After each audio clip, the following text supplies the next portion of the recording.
sometimes it's possible to make too much of a certain placement or cycle, but I do have to say that the current Mars cycle is very interesting and potentially very revealing.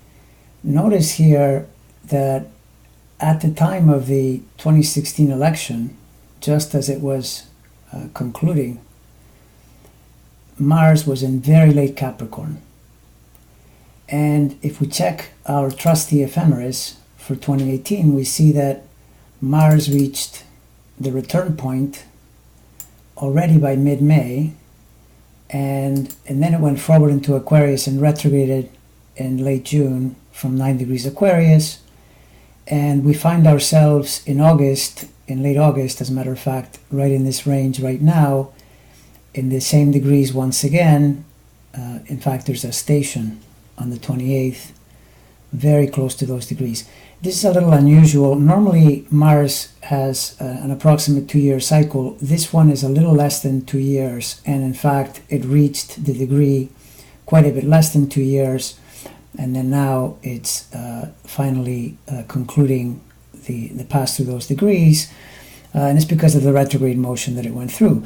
But what I think this points to is a kind of what goes around comes around. The let's call them the conclusions, the revelations, the insights, the patterns that were due for fruition 2 years later, or approximately 2 years later, are coming into the foreground now.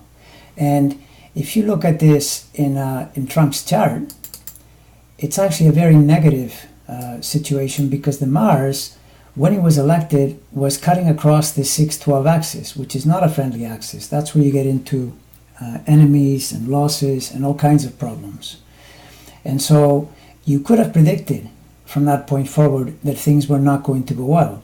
And then we see that if we look at the US chart, the Mars actually is in a pretty tricky position as well, because it's late in Capricorn where Pluto is, which is not exactly very friendly energy. This is why you get a lot of contention and argument and so forth. Pluto opposes Mercury in the US chart. And so it correlates with the very pitchy atmosphere in which we find ourselves, where some people like him and many more people don't. But the bottom line is that I would tend to think that a situation like this is telling us that this period is incredibly significant and will probably be the pivot point in his presidency, given the context that presently we see all kinds of problems emerging. People are being indicted, people are being charged,